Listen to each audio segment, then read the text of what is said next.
I've often thought, I spent a lot of time thinking about Hitler, and I was thinking, well, how do you get into a state like that, you know? And you think, well, he's a dictator and he led his people down a bad path. It's like, that's not right. That is not what happened. They had a conspiracy together and went down a bad path. Now, think about it this way. If one person thinks of something about you, it's like, whatever, right? But if 5 people tell you that, well, what? Then to start not taking that seriously is kind of narcissistic, right? And if it isn't 5, let's say it's 15 people tell you the same thing or act the same way towards you. It's like, probably you should clue in. Well, what if you're a politician and you're trying out a bunch of different ideas, and you're good at interacting with the crowd, you're charismatic, you watch the crowd, but you're not necessarily all that articulate, you don't have your values all straightened out, but you're kind of angry too. And maybe that's because you spent a bunch of time in World War I in the trenches, which was like no joke, and all your friends got blown up.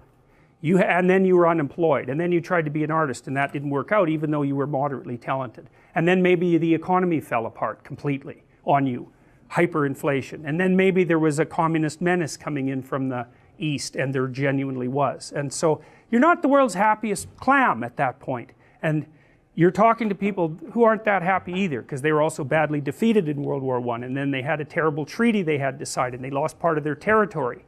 And so the crowd's not happy, and neither are you, and there's reason for it.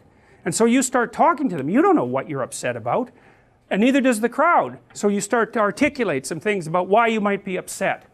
And some of them fall flat, but you're paying attention to the crowd. So you stop saying those things. And some of the things make the crowd really wake up and listen. And so you start saying more of those things, right? It's an unconscious dialectic between you and the crowd. It's mediated by consciousness, but it's not like you're sitting there saying, although you might be, I'm going to tell this crowd more what it wants to hear. It's more sophisticated than that. And so you do that 1,000 times, and you do that to ever-increasing crowds. And the crowd really starts to go mad. And they basically tell you that you're the savior of the nation. It's like, how many bloody people have to tell you that before you start to believe it? You know, I would say with a typical person, 100 will do it.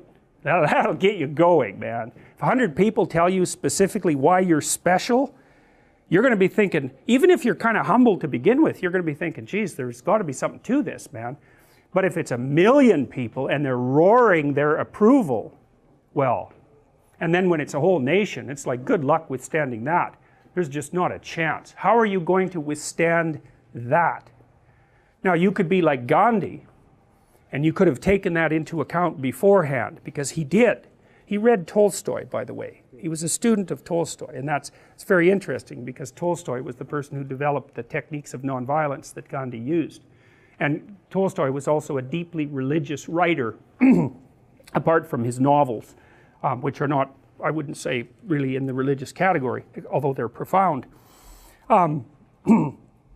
Tolstoy stressed humility with nonviolence. He really stressed it, and that's what Gandhi took to heart. So he lived a very, very, very, very simple, bare-bones, ascetic life. And that was to kind of see if he could keep his damn ego tamped down while the groundswell was building behind him.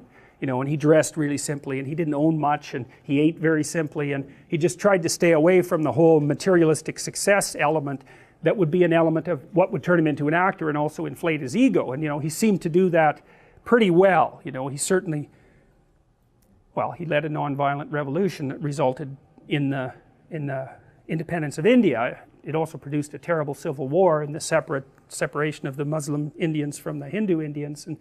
But I don't think you can precisely lay that at the feet of Gandhi, right? But what I'm saying is that you have to be an extraordinary person, you have to be extraordinarily wise, and you have to take ridiculous precautions if you're going to put yourself in the public sphere like that and expose yourself to that kind of adulation without becoming a puppet of the crowd. And that's what happened to Hitler. I mean, it's not like he wasn't also a conscious manipulator and surrounded himself by people who were propagandists and all of that. So there was a conscious element, but you got to think these things through and see how that dialectic develops. Like, he learned how to appeal to the darkest fantasies of the crowd. He was really, really good at it.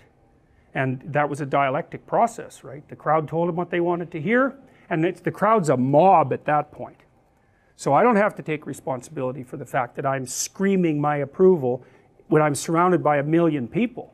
So I can scream my approval for whatever I want, for whatever dark, revengeful fantasy might be playing out in my imagination, because I'm not going to be held accountable for it.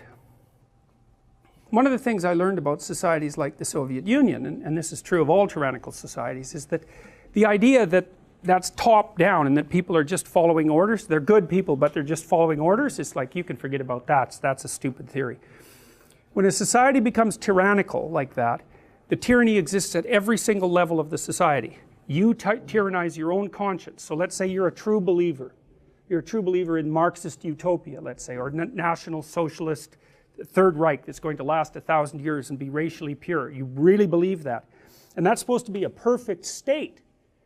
And that's already been delivered to you. And so what that means is that insofar as you're a true believer, your own suffering becomes heretical. Because to the degree that you're suffering, you're living proof of the fact that the system is not delivering what it promised to deliver. And so you have to suppress that. You have to become your own tyrant. You can't admit that anything's gone wrong. And of course you can't talk about it to your family, because 1 out of 3 of them are government informers, just like 1 out of 3 of everyone. And you're certainly not going to mention it in the workplace, because unless you're a devout Communist Party member, you're not going anywhere.